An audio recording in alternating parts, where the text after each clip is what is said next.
Hey everybody, this is Andy Hill, and today we're talking about when it's time to go from solopreneur to team leader. I am happy to be joined by Robert Farrington, the creator of The College Investor. Robert's online business growth over the last 10 years has allowed him to expand his team from just himself to now 10 freelancers. Welcome to the show, Robert. Hey, thanks for having me. I'm excited to be here. Absolutely, man. Well, we just had a good time recently at Ski FinCon, which was a blast. It's good to see you now in our digital selves as well. So I appreciate you connecting, man. So, Robert, when did you start your blog? Let's talk about from the beginning. When did you start it, and why did you want to start it? Yeah, so I started this thing over 10 years ago now, and I started it honestly 100% as a hobby. I enjoyed personal finance and money topics and earning more. I really passionate about investing, and I just wanted to share my random thoughts to the world on these topics. And I started to learn a little bit as I went along, how to make a little money, what Google AdSense was. And I was like, you know what? I was reading some other blogs too. I was like, I'm going to try this out, see if I can make a little money on the side, share my thoughts. It kind of like connected so many of my interests at the time, right? I enjoyed technology and computers, and I liked this idea of putting a website together. And of course, I liked investing and personal finance. So it all just came together in what it is today, The College Investor, except nobody read it back then and it didn't make any money. But, we figured that out over the last 10 years. Well, that's awesome. Well, let's talk about those the ways you started to make money over those 10 years. So let's talk about the first way you made money. So you saw Google AdSense, you saw some of those things. How did you decide to monetize when you began?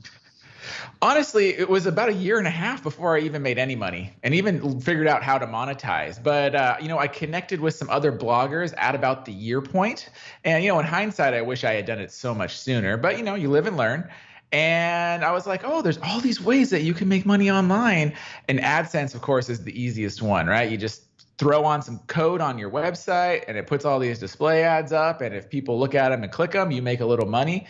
I thought that was great. And then, right hand in hand with that too, we also started doing affiliate advertising. And that's where, an affiliate clicks on your link. And if they sign up for your, whatever the product or service is, you get paid a commission on it. And so we both started both those about, the same exact time. Got it. That makes sense. So out of the ones that you've done so far, I guess, what is your favorite way or your best way to monetize on your site? Yeah, I love the affiliate model, and that's the bulk of our revenue these days. And the reason is it makes sense, right? Like if you provide a product or service, they pay us an affiliate commission for it.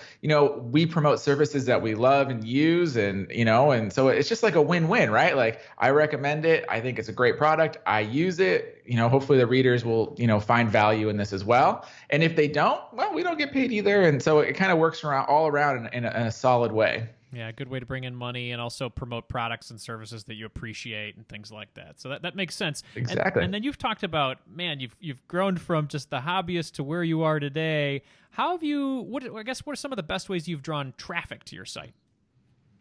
Well, it always comes down to creating the best content. And so I like to start there when I think of how do you bring in traffic. It really is, do you have the best article, video, audio for whatever it is that we're talking about? And here's why. When you have the best thing or you think it's the best thing, it's so easy to share.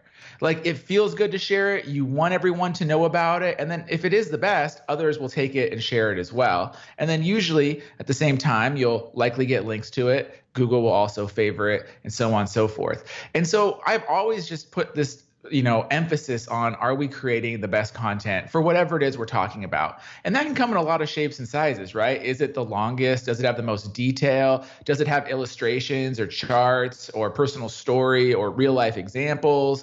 Does it have audio? Does it have video? There's so many ways that you can make content the best, but it starts with that. And then beyond that, I mean, it's really easy to get, whether it's social media traffic or sharing it with your audience or, getting even search traffic. Search traffic definitely takes a little bit more time. But on the flip side, if you have the best content, you've already got yourself a really big leg up over everything else you need in that avenue. That's great. Well, I love how you keep using the word we in your sentences as you're talking about your group. So let's talk about the growth that you had. And when did you first decide to outsource? And then who did you outsource to keep that growth going? Yeah. So when it comes to creating content, that's part of the hard part, right? Is it takes time, effort, energy, everything to create content. And so the first thing I ever outsourced was actually writing articles, because I was like, I had a lot of ideas for articles, but like I literally just did not have the time to create all the articles that I wanted to do, because like once you started going, man, it's like I had 100 ideas that it's like, I know these will be great if I can just write these 100 ideas. But then it's like, do you like the emotional toll of like looking at a to-do list of 100 articles just like defeats you, right? And so I was creating my 1 or 2 or 3 articles a week. And then I was like, if I really want to create these, not burn myself out, I need help. And so that's what the first hire I ever made was a freelance writer to help me put some of these article ideas onto the website and get that content created. And that's really the bulk of our freelancers today, are article writers, content creators, because we're a content-driven site. We want the best content, and it takes time, effort, and energy to create really good content. And so you can personally invest the time, and you can also pay others to invest the time as well. And so that's really the bulk of our creatives today.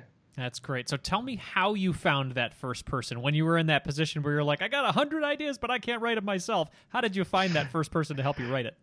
Gosh, I tried to think of where I actually found that first person, and I do think it was in the financial community. I don't know if it was like the Yakizi network or early FinCon days, but they were definitely in the personal finance space, and I hired them. But I've hired them across different mediums. I've used the Pro Blogger job board. That's another one that I found a few writers over the years. I found a few on Upwork. I've found just through word of mouth referrals as well. And today, beyond FinCon, word of mouth referrals is also probably where I get the second biggest source of freelancers that we work with today. Yeah, that makes sense. So talk about the onboarding process with that first one, or even the first couple of ones. Were you nervous to bring them on board, to touch your baby like the college investor, to make sure it was working fine? Talk to me about that. Yes and no. I mean, there's always like this level of fear involved, but like honestly, freelance writing is also one of the easiest ways to get started outsourcing. And here's why. They don't actually touch anything of yours, right? So like you give them an article assignment, and it either comes back and it meets your expectations or it doesn't. And if it doesn't, well, you don't have to publish it. And if it does, like, then you're happy and everyone's happy. And, there's other ways you can work together too. Like, you give them a little feedback. You could say, I was really thinking about this, or maybe it was your own expectations. I like to look inside myself too. Like if something really like totally missed the ball or the bar, like was it me that like totally just did not elaborate what I was looking for in an assignment? I think that's important to think about as well. But yeah, that's why I love freelance writing. So yeah, it's a little scary, right? You're spending money on your business, which I think is scary, but it's funny to think about too, because we probably all spend a little bit of money in our business in ways like whether it's buying a social media scheduling tool or, whatever, I don't know, AppSumo deal comes through this week that like we're really interested in, right? But on the flip side, like hiring a writer can create real content that might drive your business forward. But it does cost a little more than a lot of these technical things that we like to spend money on. But at the flip side, like, there's not a lot of risk there as well. So I like it. I think it really works well. That's cool. Well, you talked a little bit about making sure you're setting yourself up for success and setting them up for success. What are the things that you can do to prepare a freelance writer to work with you so that they're ready to write and make good content for you? I think it all comes to clear expectations and really like defining what you're looking for. So like, I mean, if you're going to ask writers to like create their own content, well, like you don't know what you're going to get. But if you're giving them like, hey, I'm looking for an article that, is about this, covers these specific bullet points, and here's some other things that we've done well in the past, or here's our style guidelines. Every site's a little different, but I think, if you're going to start hiring freelance writers, you should probably have some kind of style guideline. It doesn't have to be intense, but it's like, are you looking for, heading, subheading 3, subheading 2? Like, what does that look like? Do you like bulleted lists? Do you not like lists? Like, what kind of things are you looking for in it? Are you expecting your writers to find a source and get a quote from somebody or not? And if you are, like, realize that like the more time and the more research that you're expecting your writers to do, you're also probably going to pay a little bit more. So if you're expecting your writer to go out and interview an expert and get a quote for your article, that's probably going to cost more than an article that doesn't. But it could boost the quality. It could meet the expectation. And if you don't say that up front, well, your writer's probably not going to do it. And then you might be disappointed. Yeah, that makes a lot of sense. So if somebody's looking for their first writer, obviously the price ranges can be anywhere. Do you do it by word? Do you do it by article? How do you guys normally price things? Yeah, I mean, I've seen so many different things, but I think a common way to price it is that you pick a dollar amount for a word range. So you might say, like, we're going to charge X dollars for 1,500 words. And, like you expect your writer to get close to that. Most of them probably aren't going to go over, but, if you're asking for X dollars for 1,500 words, you shouldn't expect an 800 word piece, right? That's about half the price. Some writers really are diligent. Like I charge, 50 cents a word and stuff. And that gets hard because are they just adding in fluffy words? Are they actually cutting it in? So I like to give a range because there's two sides to that. You want the style. You want it to read well. But on the flip side, you don't want it to be so fluffy and not helpful because people are trying to add up to a word range, right? Yeah. Talk to me about when you get an article, or have you in the past gotten an article from a freelance writer and you're like, this just doesn't make the cut. What do you do? What do you do at that point? It's hard. I hate giving negative feedback. I don't think anyone really likes giving negative feedback, but you gotta be frank with them. So one of the first things I think you can do though is start every writer that you hire on a trial basis, right? You should definitely be paying your normal rates for this, but before, it's just like dating, right? We're gonna go on a first date before we see if we're gonna go on any more dates, right? And when you're doing a freelance writing agreement, same thing. I'm gonna have you write one trial piece. And if it meets our expectations, cool, we'll move forward. I'll assign you some more articles and we'll go from there. And that's how you can do it. I don't think you should go into any kind of assignment blind and say, I expect you to write these 30 articles with no proof, history, or anything together, because that's probably not going to be right. The other thing that happens, though, is that, relationships do fizzle out over time. Right. And I think we need to be frank about that. Is maybe the writer's got different priorities, or their life's changed, or their own things are taking off. Because I also have learned that a lot of freelance writers freelance when they're starting out, and then they learn and grow and build their own businesses themselves, which is amazing. I love it. But on the flip side, over time, that also means that they might have less and less bandwidth for you and your writing. And I think you just need to be frank with them. Be like, hey, I've noticed things that have been changing. You've turned in some assignments late, things like that. And I think it's really important that you just call it what it is. They're not bad people. I don't think they kill puppies. It's just that the writing assignment right here is not meeting expectations and it's not working out any longer.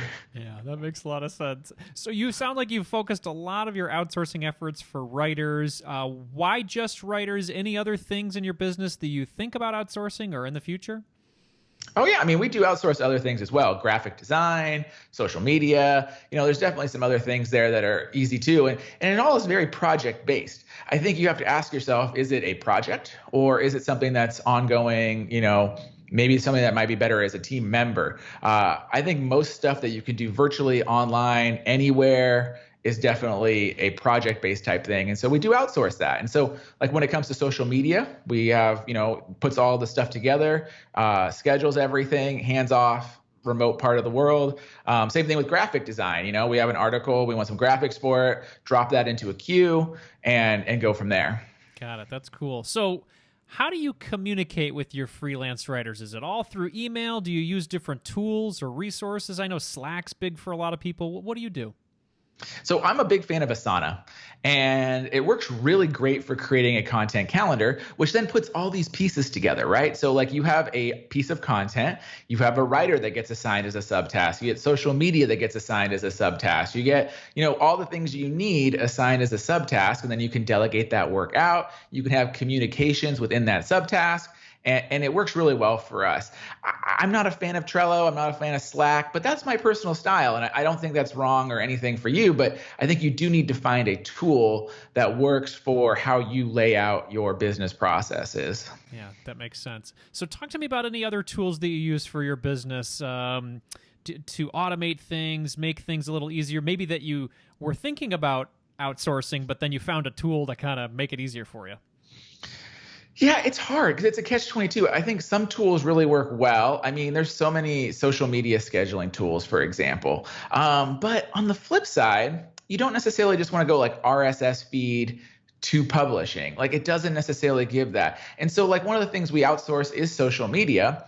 But our social media guy creates unique headlines with like emojis and all this other like stuff. I'm not an emoji kind of person, but like they put it all in there and they make these cool things and then they schedule it out. So while it's still scheduled and automated, like it is personalized as well. It's not like just straight like feed to Twitter, things like that. And then on the flip side, like you have to engage. Like at the end of the day, just pushing content out there doesn't necessarily get anywhere. It's the engagement that gets you places. And you can't replicate that. It's got to be you or someone on your team has to do it. So for like myself, we push out content to Twitter. Yep, we totally do. But everything that's an engagement or reply, whatever, is me. And then same thing, we have a Facebook group. Every now and then we will push content to the Facebook group, but within the comments and the threads and the discussions, everything is real humans interacting. But on the result is it's more time intensive, but when you respond and you say like, do this, it definitely comes from a place where you're probably going to get more action and results as well. Yeah, that's interesting to make sure it's still authentic from Robert and representative of your site too. So with that, how do you balance when Robert writes versus some of your other writers that jump in there? Obviously, you've hired some talented folks, but then you got to keep your voice in there too. So how do you work that balance? Yeah, and this is true, I think, especially in like the financial advisor space. You can hire someone to be a ghostwriter. A lot of book authors do. How do you think these like celebrities and like politicians get a book out like literally a week after they leave office? Like they're using a ghostwriter, right? A professional writer that knows it. But on the flip side is that you can massage it, you can add to it, you can change it, you can tailor the intro. And so that's really what we do. I definitely have some ghostwriters that work for me as well. But at the end of the day, everything that goes out on my site, I have at least proofread. And then I would tell you that 99.9% of everything that goes out, I have added to, changed, moved around, definitely organized it myself before it has gone live as well. So, if you're thinking of like, how do I create this massive guide that's in my mind? Well, outsource it. Like they could put together 80 to 90% of it. And now when you're looking at that to-do list, you got to add an intro. Maybe you massage it around a little bit. Maybe you add some examples that you have, put a conclusion on it. And it's still your article. It was your idea, but you had someone that helps you put together the facts, the figures, the meat and potatoes of it. And you're the one that's serving it and making it look really nice for your audience. Yeah. Okay. That makes sense. So we talked about where you might have found some of the folks in the beginning when you were picking up your business. Now, if you were looking to expand your business today and grab more folks, where would you go? Where's the first place you would go to try to find somebody new? Well, definitely. I go to our community, right? So I go to the FinCon community, definitely look for a lot of talent there. And, one of the things that I've been doing is also there's a lot of concierge services and specialized companies out there too. So like one of the ones that we've used in the past for graphic design work, for example, is like Design Pickle. Not trying to endorse them or anything, but like sometimes like you need something a little more than what an individual can provide. And so there's services like this where you can outsource graphic design work and you basically get your own freelancer, but it's through a company that has processes in place to help you manage that freelance workload. And so we've been doing a lot more of that over the last year or two, where we still definitely have freelancers, but we look for services that are effectively freelancers, but they're like little shops that handle this for businesses. Yeah, that makes a lot of sense. So Robert, you've taken your blog from this is a fun hobby and I'm enjoying myself to a full-blown good company that's putting out great content with a team of 10. So where do you see your business going in the future? Is your team the right size? What do you think? It's always adapting. So we brought in some new freelancers. Sometimes we change it up. Sometimes we do it. So, we're going to continue to provide the best content we can and do the same things that we're doing. Like how it's going to grow, I'm just extremely blessed and happy with it. I'm very happy with how the business is going. I hope it still continues to grow, but we're just going to continue to adapt and try new things out. So one of the things that I always like to do is tinker. I tinker with new platforms, new tools, new ways to present content. And that's what we're going to continue to do. And we might find some gaps. We might try to explore new things, but we're going to continue providing the best personal finance content we can, serving our readers. And, we'll see where that goes this year. That's great. So when you've had like a really good day with the college investor, like what has happened on that day? What's success looked like on a typical day for Robert? For me, like I love checking traffic analytics.